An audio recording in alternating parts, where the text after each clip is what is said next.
time looking for more savings as well. It's quite this. Most of the schemes we work on are probably between £40 million and the current biggest is around £80 million. So that kind of range. If you're working on schemes that big, then the initial cost plans that we get out of the cost consultants and the QSs are reasonably robust. We know we have appraisals that tell us what the building's worth, we need to get for it. If that's effectively model development, making sure that what you get back is going to more than cover what you spend out. So the whole way through the process is this continuous loop of checking every time the design changes, checking the costs, making sure it fits, and if it doesn't, if it's starting to get out of that loop, or if the prices of what people are going to be prepared to pay in rents or purchase prices are dropping, we're constantly going through the circle of making sure everything fits within those parameters. So at the end of the day, we don't lose money.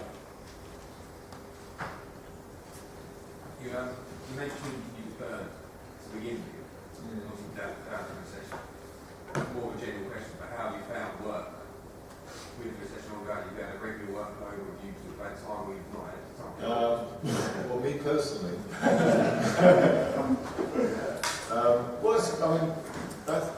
That's a good point. I mean, we were actually seconded out of the business, being in for a year, because there was no projects live. So at the time I was looking after a project in Park House, which was mothballed. I can't remember what you were doing. I've just finished Green Estate. So we were seconded out of business for a year, and then we came back and things had started to pick up, which was nice for the company to sort of keep faith and keep on the other way. But things are a lot more buoyant now. We've got. The last year, would you say? I would say, since Christmas, it's really taken off. Yeah, people are getting busy again, and it's getting harder to get prices out of people. People get more selective. It's horrible. As a company, we've got around about £1 billion worth of construction work on site now. That gives you a clue. And because of the nature of construction and development, sometimes it takes the big boys to get in there, and people have got the money. And once the big project starts, it then has a knock-on effect on the next size down project. And it goes down the chain rather than going up the chain in terms of these, because the big projects, this kind of thing, is 2, 3, 4 years in my case in the making. So you're looking right into the future. It's crystal ball gazing. What's the market going to do? And no one really knows, but that's why the people at the top get paid so much money, and so they can make these decisions.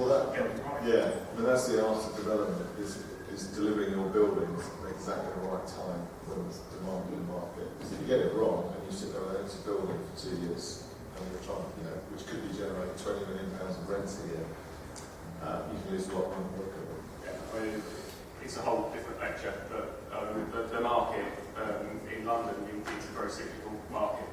And there are a lot of people that make or earn their living out of predicting when the peaks are going to be. So you can get buildings ready at the point when people need the space. So there's a massive amount of people out there going around collecting information to tell us when the right time to get building is, because they know that Joe Blogs down the street needs 100,000 square foot of space at this point because his lease is coming up. So, it's not by accident that we do work in cycles and get buildings at the right time. It's because of a lot of hard work and a lot of time spent gathering information. Sometimes it does go wrong. But no one saw the recession coming. Really. Not as bad as it was, did it?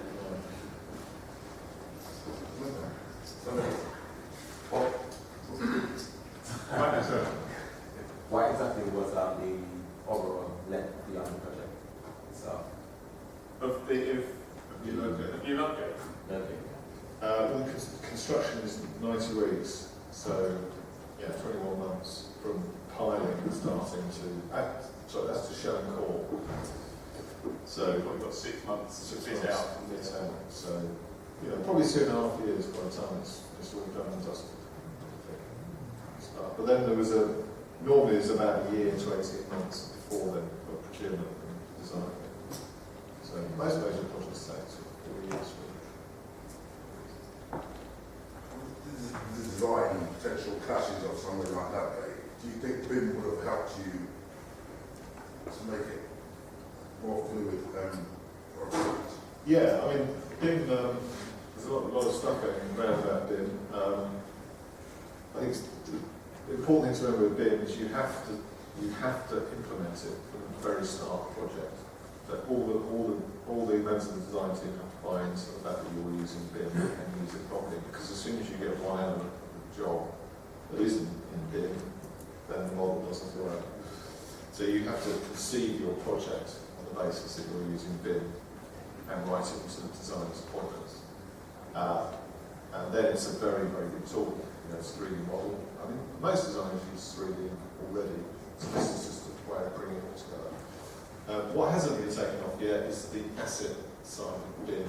So the idea is that once the building's built, then each element has a BIM asset tag on it that you can click on. So you can click on a light, and it will tell you who's made it, how often it has to be maintained, where you get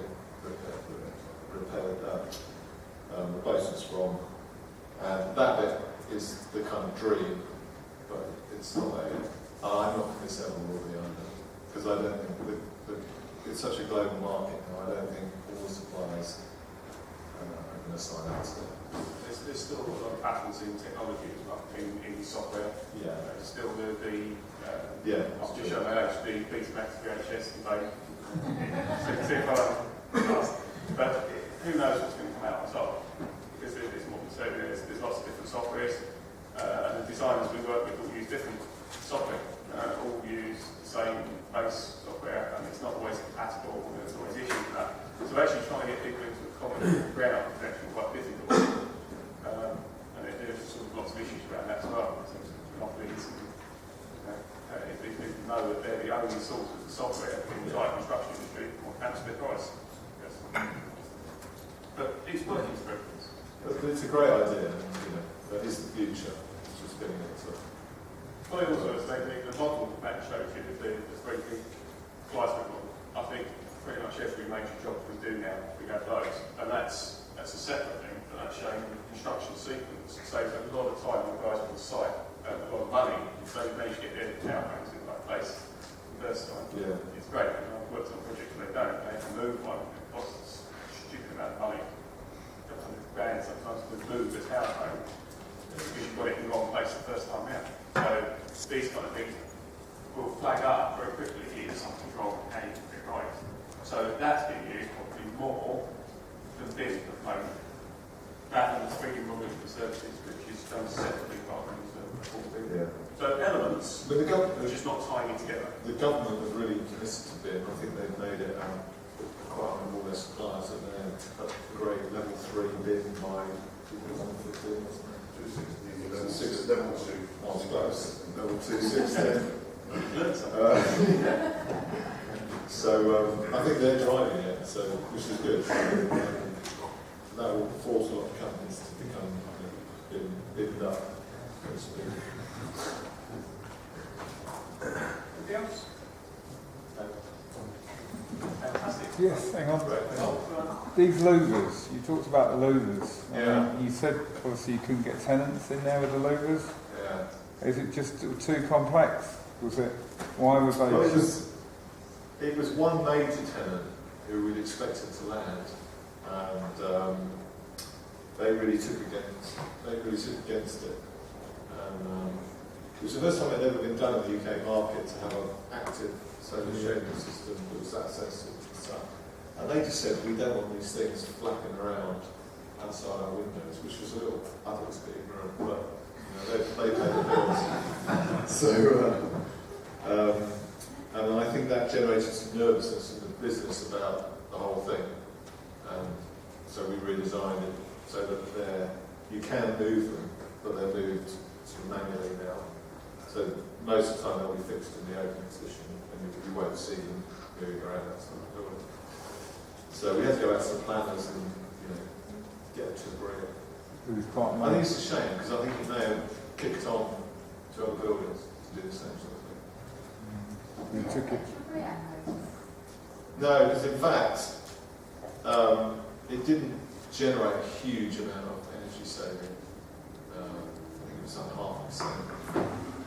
So it was a little bit of an energy label, but it was a move in the right direction. So I think all we did was we just changed, we made the glass more solar efficient through changing the glass, have more sun around it that way.